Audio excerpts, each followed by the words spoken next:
Good afternoon, everyone. Welcome to our occupational therapy program question and answer information opportunity session. Welcome everyone, and hope that this will be a valuable use of your time this afternoon. So my name is Dr. Katherine Schofield. I am the Assistant Program Director and Associate Professor of the Master of Occupational Therapy program at Midwestern University in Glendale, Arizona. I've been with the program almost 24 years now, so I've seen a lot of change, and all of it is positive. Enough about me. I'm going to hand it off to our students that have joined us today. So I'm going to start with Brittney. Hello, my name is Brittney. I'm an occupational therapy student at Midwestern here at the Glendale campus in Arizona, and I'm an OT2, so we are a 2-year program, and I'm in the 2nd year of the program. Thanks, Brittney. Jocelyn. Yeah, hi, my name's Jocelyn. I am in my 2nd quarter of my 1st year, so I'm super excited. Thank you, Jocelyn. And Jordan. Hello, my name is Jordan. I am an OT as well with Brittney, and also at the Glendale campus, set to graduate this June if all goes according to plan. Yes, so I'll just mention that both Brittney and Jordan are on their last full quarter of study, which they'll be finished in 2 weeks here. Yes, 2 weeks. And then they have a short 3-week quarter before they go out for their first of 2 level 2 fieldwork rotations. So it's a very monumental time in their educational experience here at Midwestern. So our purpose today is to just talk about what kind of goes on behind the scenes, what you need to know as a student preparing to apply to occupational therapy school, whether it's a master's of occupational therapy or a entry-level doctoral degree program. So some of the things we're hoping to talk about today is, and these are in no particular order, but how to prepare your OTCAS application, some similarities and differences between an entry-level OTD program and an entry-level MOT program, some fundamental similarities and maybe more differences, and just things that are important to know about. And that's the difference between an undergrad school experience compared to a graduate level school experience. And these students that are here with us today can certainly speak to that. And then lastly, the importance of being self-reliant and self-directed in your learning journey as a student.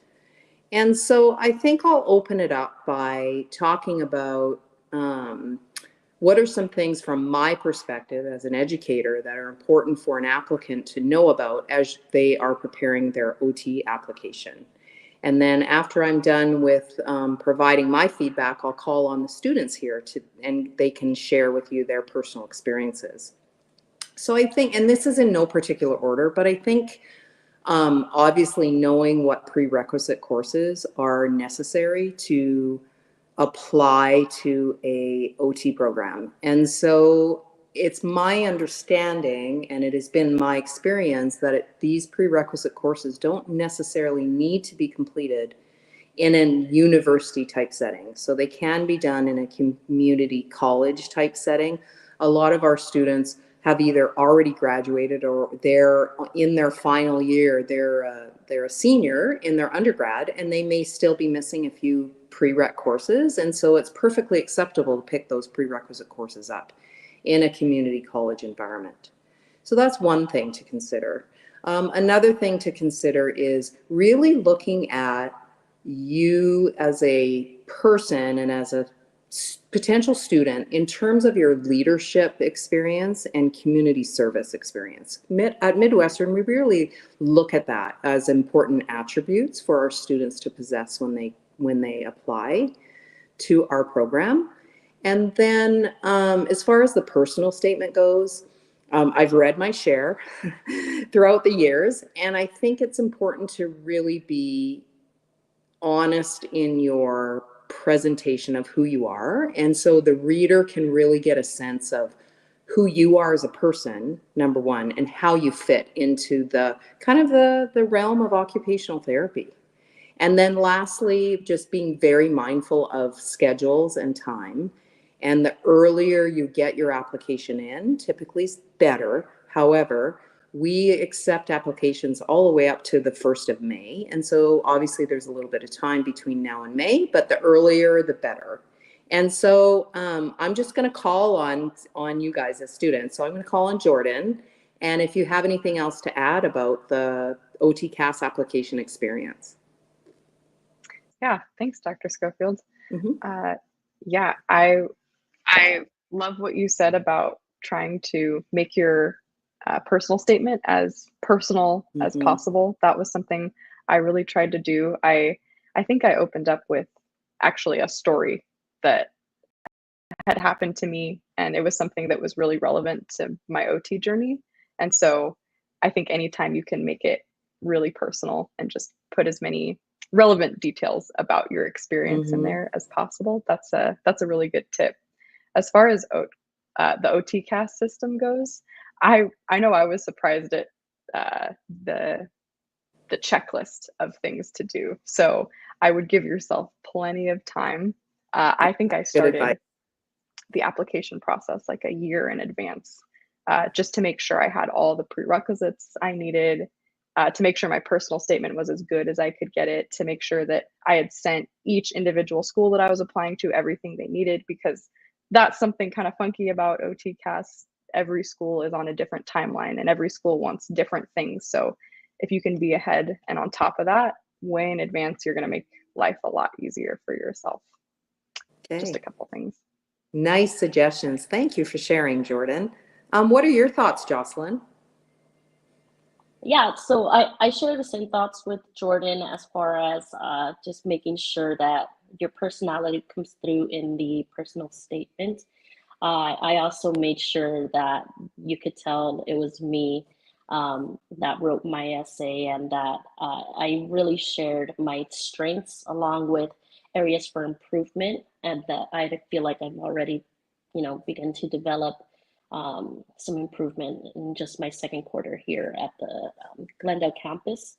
And I was also surprised by that checklist. It can be pretty intimidating, especially I was one of those that started my application a little bit later, but I still was able to, if you need help, call people over there at OTCAS, or, rely on friends or people that have done it in the past. So it can be intimidating, but definitely doing it in a timely manner makes it all the more easier. For sure. And thank you, Jocelyn, for your insights. I'd also like to mention, I think it's important that somebody outside of your OT world reads your personal statement. Sure. So then they can give you firsthand feedback on how it's received by them. I think that's important as well. Thoughts, Brittney? Yeah, I was also a late applicant in May, actually, so pretty late. So the whole OTCAS application and process is kind of a blur looking back to that time. But I would definitely agree with what you guys say. Start it early, because I remember logging in and thinking wow, how am I going to get all this done in time to start this year? And then in my head, I thought, oh, well, maybe I'm just going to be in the 2025 class, starting this year. But it all ended up working out. And I remember just kind of being overwhelmed at first and thinking maybe this wasn't a decision I wanted to do, or being a little kind of taken back by it. But no, it all worked out really well and pretty seamless. And I was actually pretty pleased with using OTCAS to apply to grad school. Nice. Oh here. Whoopsie. Little, sorry about that. I dropped off there momentarily. My little temporary book stand failed. All right. And I also would just like to add from my involvement in the OTCAS application process is to say that as soon as it is in our admissions department, it is sent to me and I review it ASAP. And so they don't sit in a file for, weeks on end. And so we attend to the incoming applications on a very timely basis and send out invitations for interviews similarly. So just wanted to add that as well.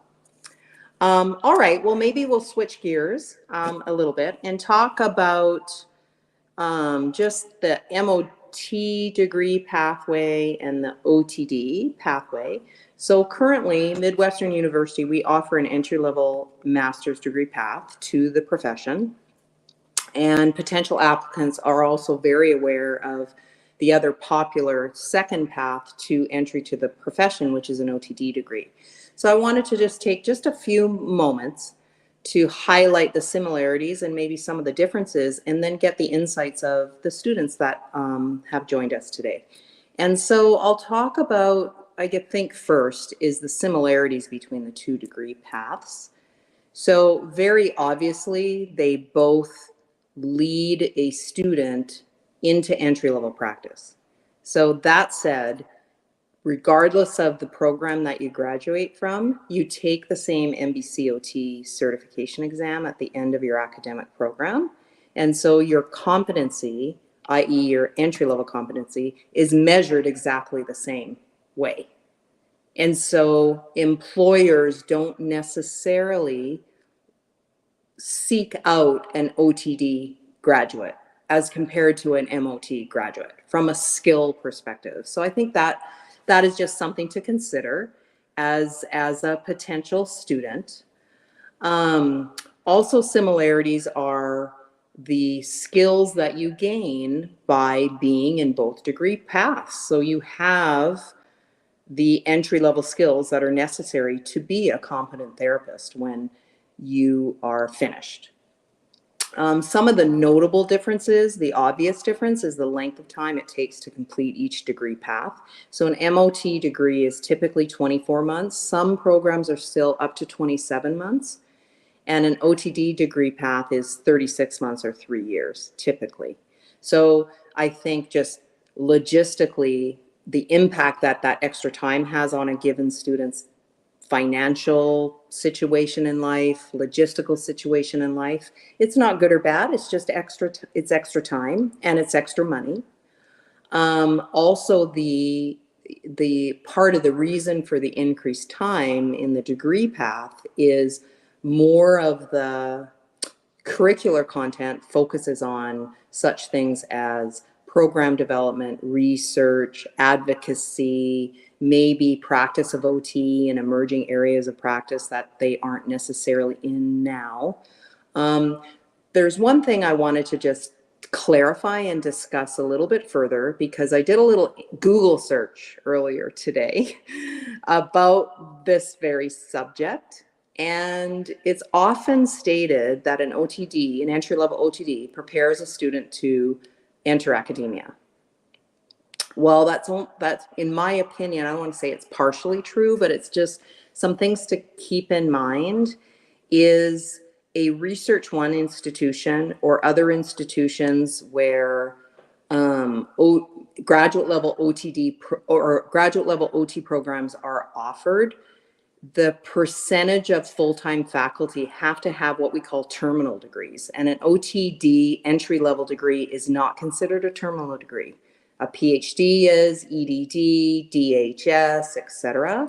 So in other words, degrees that are granted after somebody has been a practicing therapist for a period of time. So it's just something to think about for potential applicants. If you know your road to an OT is eventually going to be in academia, it's just something to consider. So I'd like to hear from the three of you in terms of kind of what influenced your decision to pursue an MOT degree. And maybe we'll start with Jocelyn. So for me, it was actually, I was on the physical therapy path for the longest time before I was exposed to OT and realized that's really where I wanted to go.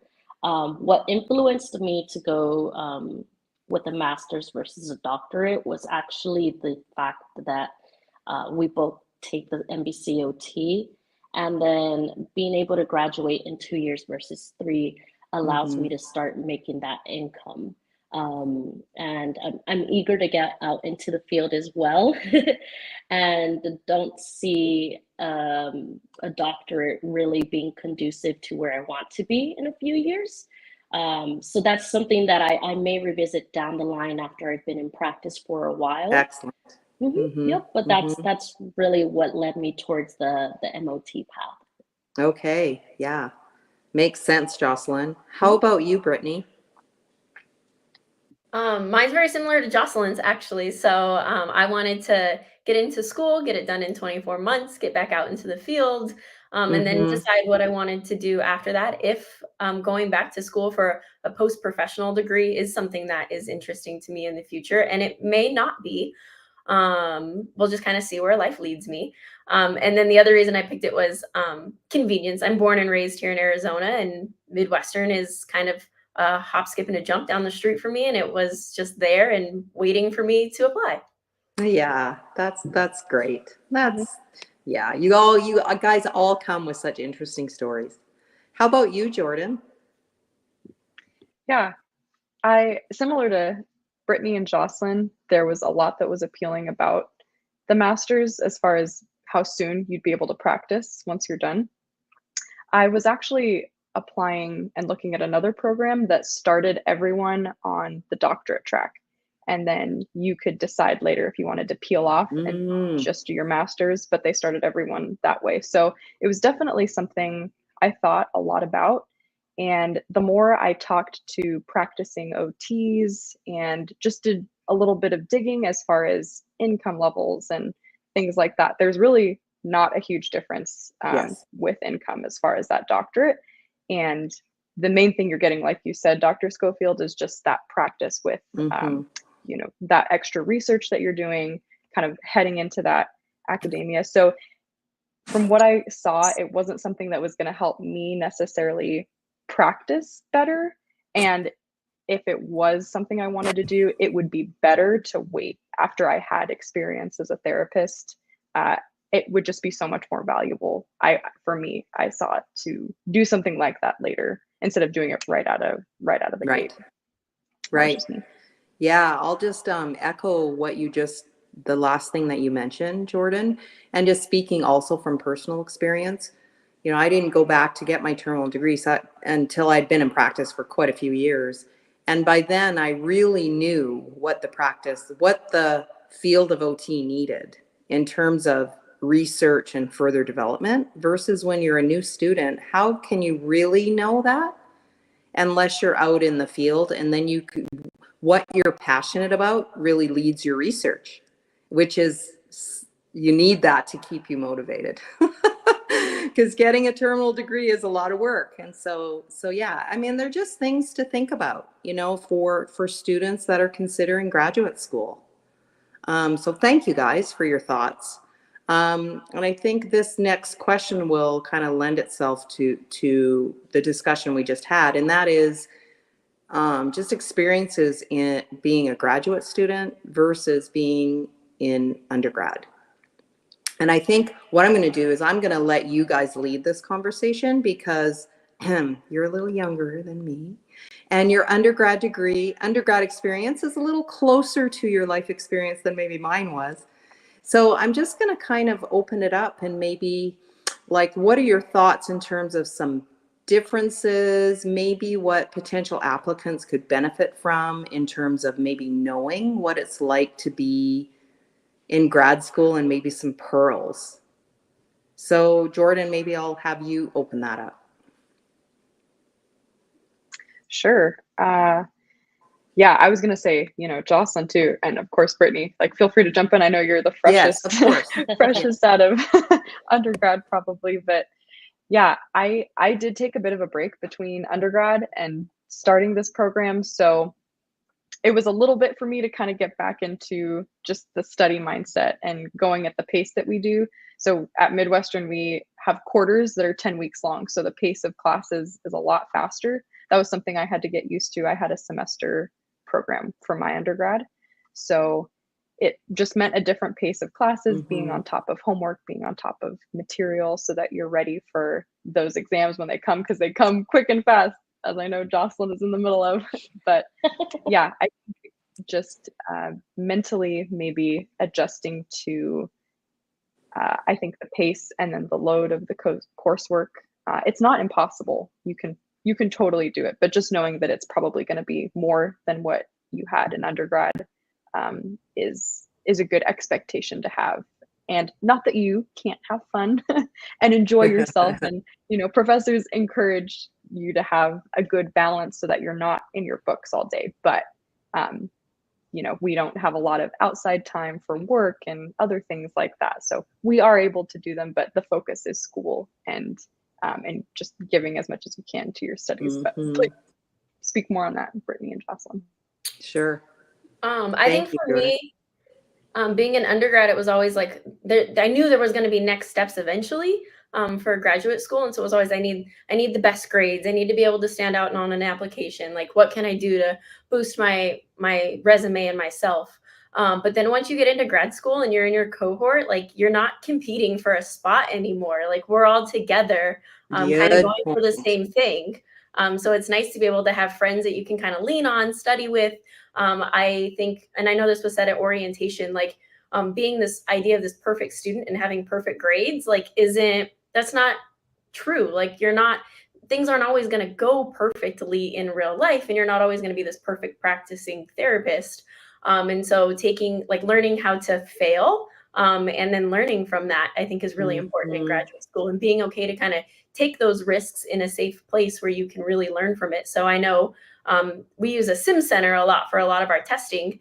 And in the sim center, I always get that nervous rush going into it, because I'm like, oh, what if I mess up? But then in the back of my head, I'm like, this is okay to mess up. Like, this is where I want to say the wrong things and get that feedback and know what it's going to be like when I practice in real life versus having to deal with that in clinical practice. Right. So I think that's the biggest piece for me. It's also being different. I took a pretty significant gap between undergrad and then coming to grad school. And so just kind of getting, like what Jordan said, getting back into the groove of being in school again. And I think once you kind of find your balance and find your place, it kind of is just like a train and you're on it going, and you just keep going, even when you have 3 tests in a week. And I'll just kind of add that being somebody who's had a lot of clinical experience, that once you're in your practice setting, the last thing you think about is the grade that you got in a given course. You don't think about that at all. You think about, okay, what did I learn from that? Yeah. And what do I need to know? And how do I use this information to critically think as a therapist? You know, it's just not about that letter grade. It really isn't. But sometimes it's hard to kind of transition into that when you're just so used to that in undergrad. So, Jocelyn, what are your thoughts? Yeah, I'll echo what both Jordan and Brittney said. I took a pretty significant gap as well between my undergrad and graduate program. One thing that I found that was very enriching being in a graduate program is that the class size is significantly smaller than what you'll see in your undergrad, right? And so it's a very intimate experience, and you really get to know your professors and your peers. And the benefit to that is that the support really is there. And again, you obviously have to put in the work, right? You can't just go the whole time and, not talk to anyone, not talk to your professors. It's beneficial to be able to have that relationship with your peers and practicing professionals. And so that's one thing that I can speak for, is that's the biggest impact that grad school has had on me so far, is it's that intimate experience that you really don't get to have as an undergraduate student. And I'll just add to what you just said, Jocelyn. So when you enter an OT cohort of students, so you're accepted into a program, you're with that cohort for the whole entire time. And so you're learning together as a group. And so I think I'm echoing what a few of you have said already, and that is, it's not a competition. It's not a competition to see who's first in class, who's has the highest grades. It's more collaborative. Would you not say that in your cohort? For sure. I mean, I'm not there every day with you guys. I'm going to teach you, but Yeah, no, I would agree with you. I think we have friendly competition like amongst Yeah. ourselves, but I think that helps drive you to like want to do a little bit better or maybe study a little bit harder and things like that. But at the end of the day, yeah, we're all in it together. But when it comes to like making orthoses and things like that, then yeah, you kind of want to be better than the one next to you. You want to have the prettiest ones. Yeah. Oh, well, I won't argue with that because I would probably be the same way. Yeah. Anyway, all right. So the last kind of topic I have before we kind of open it up to questions and just maybe some general discussion, and that is, as a graduate student, the role of being a self-directed learner or being very resourceful as a individual in taking responsibility for your own learning. That I think is different than in undergrad, maybe not in all undergrad programs, but I think just the culture of graduate school is very different in that regard, in the sense that as an educator, we really try to teach students to be critical thinkers and to clinically reason through content that they're learning and not just identify and regurgitate maybe something that's on a PowerPoint slide.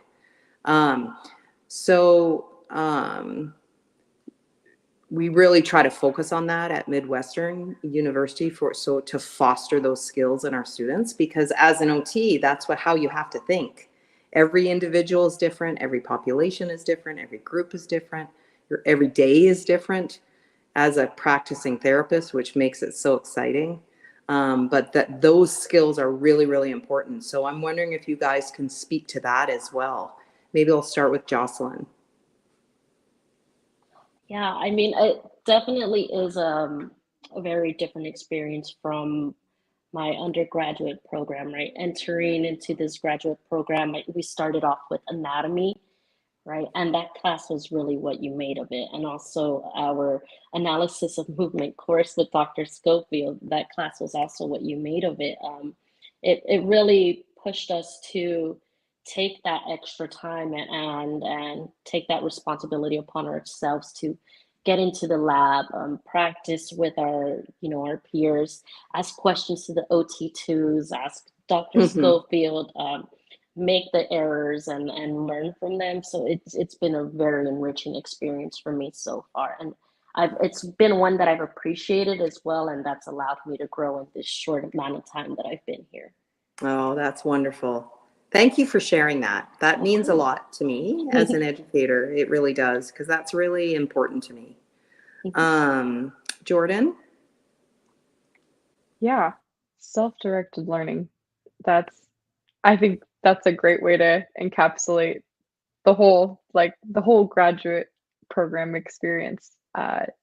We do so much breaking down of the material in class and together, and so if you're not wanting to do that and you're not excited by the material, you're not going to have the motivation to really kind of wrestle through those tougher courses and really make those concepts your own.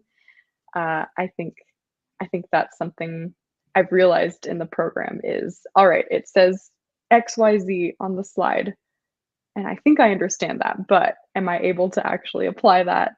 Can I take a test on it? Can I execute it in the Sim Center? All those kinds of things coming together. It's a good challenge. And yeah, it is. You have to be it's a real different way of, you really have to kind of have, I don't want to say confidence in yourself, but can be very foreign and like, okay, I'm gonna take a chance here, and just having the confidence in your ability to learn in that way. It takes time, and give yourself grace as a student. Yeah, definitely. And yeah, like Brittney talked about, not being afraid of failure. I think taking advantage of the resources that are available to you. That's another part of being self-directed. Like if you don't understand something, what are you going to do about it? You're not going to have a professor or a teacher checking in necessarily like, hey, I noticed you got a low grade on this test. You know, if you failed the test, you might, but you're going to have to be the one that follows up on that material and figures out why you didn't understand. And the professors are so willing to help. They want you to succeed and they want you to do amazing. So, but it's just up to you to go and get the help you need. And there's, you know, tutors available. That's something that the not older, but the OTs that are a year ahead will provide to the incoming OTs. But just to take advantage of those resources is another thing I would say. Yeah, and that it's totally okay to do that. Like that's what we're all about. It's all about the making the learning process as positive as possible. Yeah. Brittney, do you have any other additional thoughts on that? No, just kind of echoing off what you guys said. I think a big piece of it though is we're self-directed, but it's also material you want to learn. So as much as nobody really wants to study or wants to do homework, like you have a genuine interest in it, and our professors do such a good job at like relating it to how we're going to see it in practice later. And we're not just learning it just so we can regurgitate it on a test. Like this is something we're going to use, and here's how we're going to use it, and this is when we're going to see it. Which I think sparks an interest like inside of you for like where you want to go in the future. So for example, like when we're in upper extremity rehab, like, and we're talking about things that's interesting, like I want to learn more, like I might want to work as a CHT in the future or something along those lines. Or if we're in neuro rehab and we're talking about concepts, like you get intrigued and like you want to learn more and you want to ask questions, which makes learning the content that much easier, I guess you could say. Yes, isn't that the truth? Yeah. I mean, that's kind of the, I don't know. If you had to summarize graduate school, is now you made that choice, and what you're learning is what you need to know. So it's very motivating just intrinsically that way. All right. Well, those are my kind of main points that I wanted to address this evening. And I'm just, is there anything else you guys feel is important for applicants that are considering applying to OT school that maybe we didn't touch on? Some practical information perhaps, or? I would, Go ahead. all right. I would say if you're afraid, just apply anyway. Yeah, what do you have to lose? Yeah, the worst thing they're gonna say is no, and I've been told no many times in my life, and I'm still here. So the worst thing that someone can say no, and who knows, maybe you end up getting in somewhere else, or you try the next time around and you have a better experience. But the worst thing you can do for yourself is close the door without giving someone the opportunity to even review your application. Yeah, that's right. Excellent advice. Excellent. How do you know unless you try? How do you know? And, trying something new is always uncomfortable. Approaching something where you're, I don't know. I don't know if I can do this. Well, it should make you feel uncomfortable. And that's how you grow as an individual and as a person. All right. Yeah. I would just say outside of like our OT academics, I was surprised by how much Midwestern has to offer with like additional resources, like as a campus or as a school, and how much campus involvement we have with various things. I feel like they're celebrating every holiday that's ever been on a calendar, and like we have like snacks provided or mental wellness Mondays and intramural sports and just all these things that I didn't realize was going to be a part of a graduate school experience. And I mean, I enjoy it. So I just wasn't expecting that. That's all. Yeah. So it kind of adds to your, I don't know, overall sense of wellness and balance and kind of feeling like you belong, to a community when you're here on campus. It's pretty neat. Yeah. Jordan, did you have anything you'd like to add before we kind of open it up to general questions? Yeah, just topping off of that community aspect, I think, Midwestern it feels kind of big. You've got a lot of different health majors and degrees that are doing school at the same time as you. So it really adds to that, I guess, focused learning experience, and just knowing that you guys are all kind of in the same, have the same outcome and goal. I think it is a really cool environment to be part of. But just our OT department, I think, is great. It's not huge and ginormous. It's small and intimate, and you really get to know the professors and your cohort super well. And so I think that really contributes to helping you make your learning your own and knowing that you're going to be supported no matter what. Yeah. Oh, thank you. Thank you. Well, are there any questions?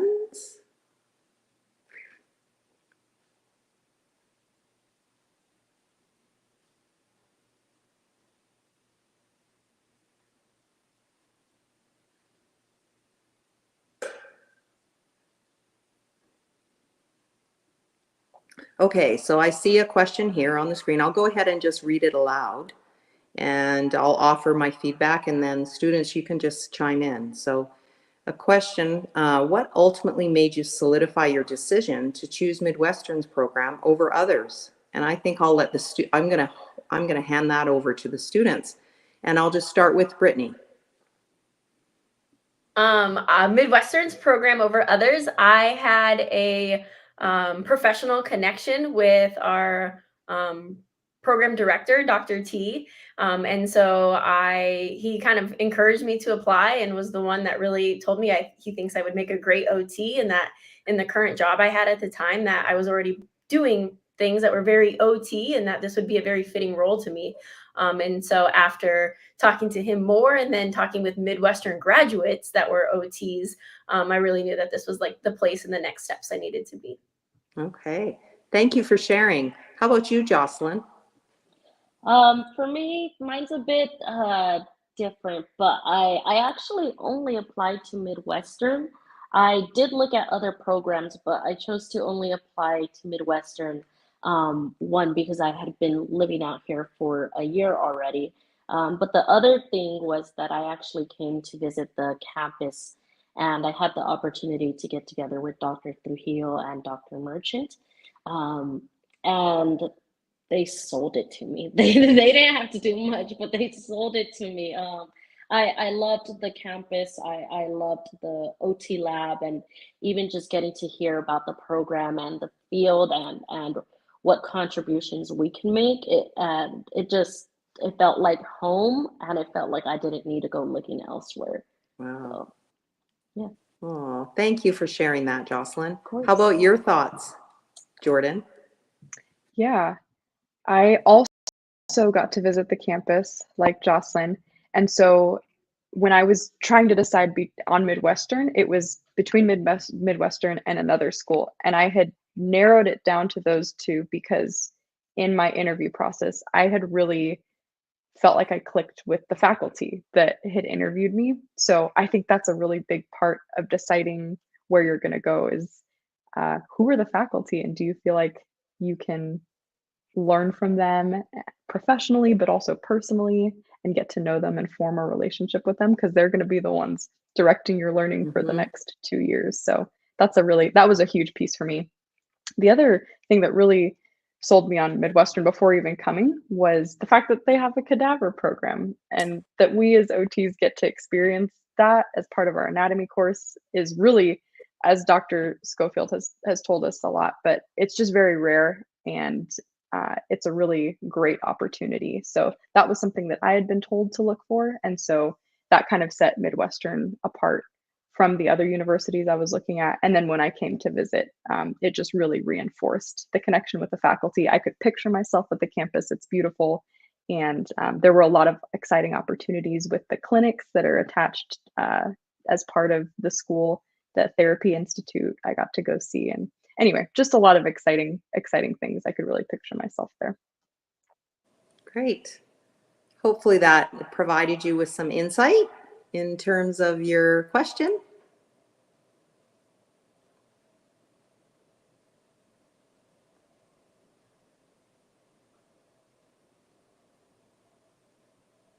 Okay, here's another question. What has been the most challenging part of transitioning from undergrad? How did you overcome those challenges? So I will just open it up to whoever wants to provide some feedback to that question. It's a good question. I'll start. I didn't transition directly from undergrad. I actually transitioned directly from like working, like as a high school teacher. So I was working a full-time job, and then at the end of the school year, I left that position and then became a full-time student. And so I went really from one side to the other. And so I would say what's been the most challenging part is probably time management. Like I went from being the one making the quizzes to the ones now needing to study to answer the quizzes, in different contexts, of course. But I think just reminding myself to give myself some grace in what I was doing, and that I no longer was the one that had all the answers. Now I was the one seeking some of the answers and having to do some of that self-directed learning and find the answers myself. And then balance, I say, would be the biggest thing, like time management, remembering to set time away to go and perform my life and be a wife and a dog mom, and get away for the weekend, and remember that I don't have to study all the time, and those kind of things, and have and build relationships with friends. Those kind of things kind of help keep you sane in the 2 years of being here. I would say this is more of like a marathon than it really is a sprint, even though it feels like a sprint when you're trying to get to the end of a 10-week quarter. But remembering kind of the bigger picture with all of it. So a little bit different because it wasn't coming from undergrad, but definitely a big transition nonetheless. Mm-hmm. Thank you for your insight, Brittney. Yeah, I took a 4-year gap. I graduated from my undergrad in 2020 and started my grad program, well, a few months ago. So I think the biggest challenge for me was that you really have to take the time to study and understand everything and really seek out resources. And that's not to say I didn't study during undergrad, but it's a different pace for sure. I also came from a semester program, and I was working in a very fast-paced environment in the insurance industry prior to becoming a full-time student. But it's two completely different things, even if they're both fast-paced. So I think that was the biggest thing, is me learning everything and being able to apply everything by the end of 10 weeks, right? And even then, we don't get it down perfectly.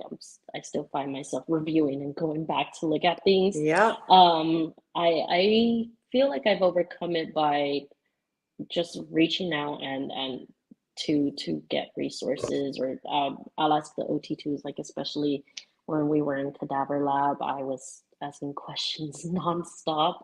I also just really, like Brittney said, take the time to do things outside of school, because I feel like the fastest and the best way to get to burnout is by just doing school 24/7.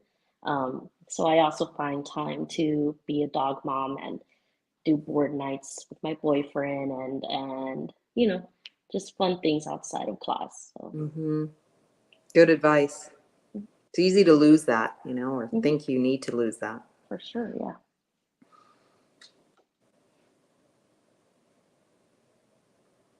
Any other questions?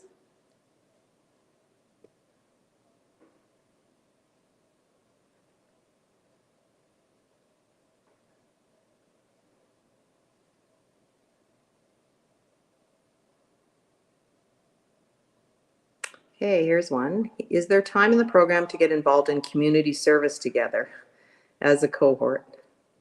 Very good question. Yeah, I can take that one. Sure. So I'm not a part of SOTA, which is our Student Occupational Therapy Association, or COTAD, which is, I think I'll probably get it wrong, but Community Occupational Therapy Association for Diversity, something like that. But anyway, we have wonderful students who are on those committees, and they do a fantastic job of organizing opportunities for us to be in the community and to be involved. I think it was maybe in September where they did an event at this almost like a resort. Anyway, it was adaptive water sports. And so our program got to go and volunteer there and just had a blast and really enjoyed it. So yes, they do a great job of organizing those opportunities. And there definitely is time. That's an important part of, I think, getting into the healthcare field is volunteering and making sure that you can apply what you're learning in those volunteer contexts, because that kind of will set the stage for what you're going to do professionally. So yes, there's definitely time for that and lots of opportunities.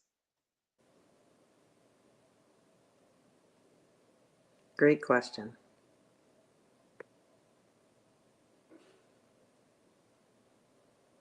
Other questions?